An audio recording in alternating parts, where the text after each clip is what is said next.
Hello my lovely viewers, welcome back to my channel Anamika's variety কিচেনে নতুন রেসিপিতে আপনাদের সকলকে অনেক অনেক স্বাগত জানিয়ে আজকের রেসিপিটি শুরু করছি। আশা করি আমার সকল বন্ধুরা ভালো আছেন এবং সুস্থ আছেন। রেসিপি শুরু করার আগে বন্ধুদের কাছে অনুরোধ রইল ভিডিওটি স্কিপ না করে পুরো ভিডিওটি দেখার জন্য। চিংড়ি মাছ দিয়ে পুঁই শাকের রেসিপি করে দেখাবো।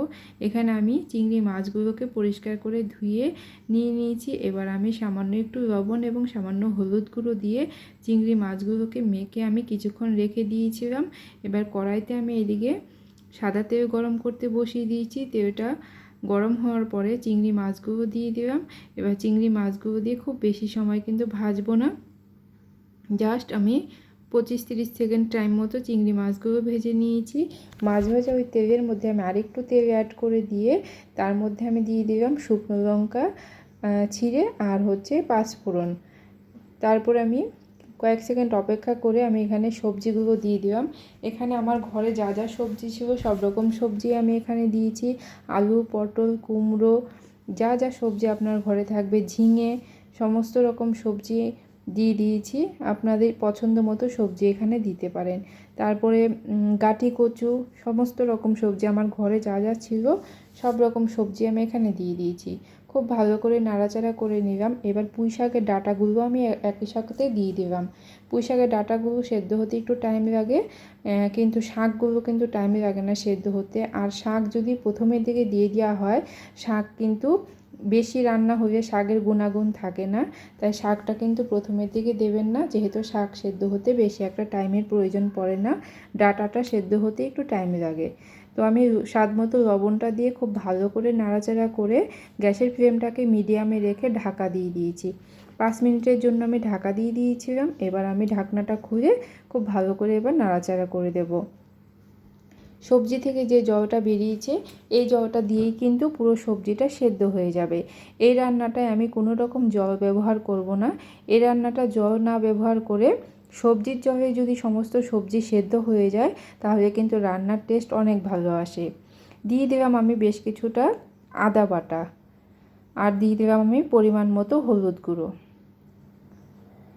আদা বাটা আর হলুদ গুঁড়োটা দিয়ে খুব ভালো করে আমি সবজির সাথে নাড়াচাড়া করে দিলাম। আর এইবার আমি গ্যাসের ফ্লেমটাকে লো টু মিডিয়ামে রেখে আবার 5 মিনিটের জন্য ঢাকা দিয়ে দেব। যেহেতু এখানে ঝিঙে আছে, ঝিঙে থেকে প্রচুর পরিমাণে জল বেরোয় এবং সমস্ত সবজি থেকে যে জলটা বেরোবে ওই জলটা দিয়ে সবজিটা খুব সুন্দর সেদ্ধ হয়ে যাবে। আমি একদম গ্যাসের ফ্লেমটা লো করে দিয়ে 5 মিনিট আবার ঢাকা দিয়ে রেখেছিলাম।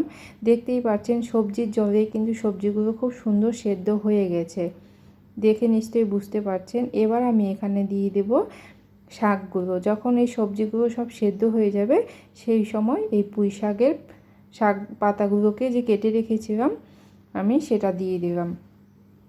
যে কোনো শাকে কিন্তু খুব বেশিক্ষণ রান্না করলে শাকের গুণাগুণ থাকে না, তাই শাক বেশি ওভারকুক করলে শাকের টেস্টটাও ভালো লাগে না।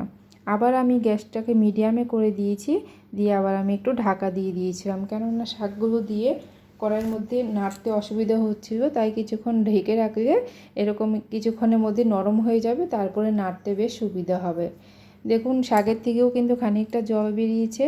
পুরো রান্নাটা আমার এই সবজির জলেই সবজিগুলো সেদ্ধ হয়ে গেছে।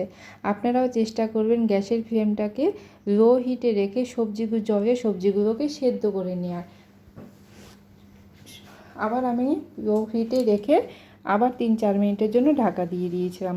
এভাবে ঢাকা দিয়ে দিয়ে রান্নাটা করবেন, তাহলে খুব সুন্দরভাবে সমস্ত সবজি এই সবজির জলে সেদ্ধ হয়ে যাবে, আলাদা করে কোনো রকম জল ইউজ করতে হবে না। এবার আমি ভেজে রাখা চিংড়ি মাছগুলো দিয়ে দিলাম।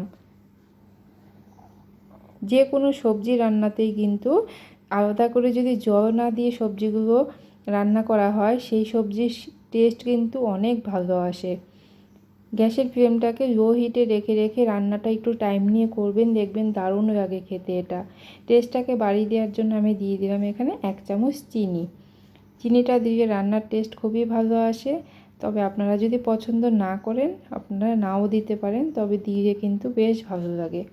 দেখুন বেশ গামাখাও একটা ব্যাপার হয়ে গেছে, কিন্তু আমি কিন্তু কোনো রকম জল ইউজ করিনি। গ্যাসের ফ্লেমটা লো হিটে রেখে করলে পরে কিন্তু সবজির থেকে জল বেরোই যাবে।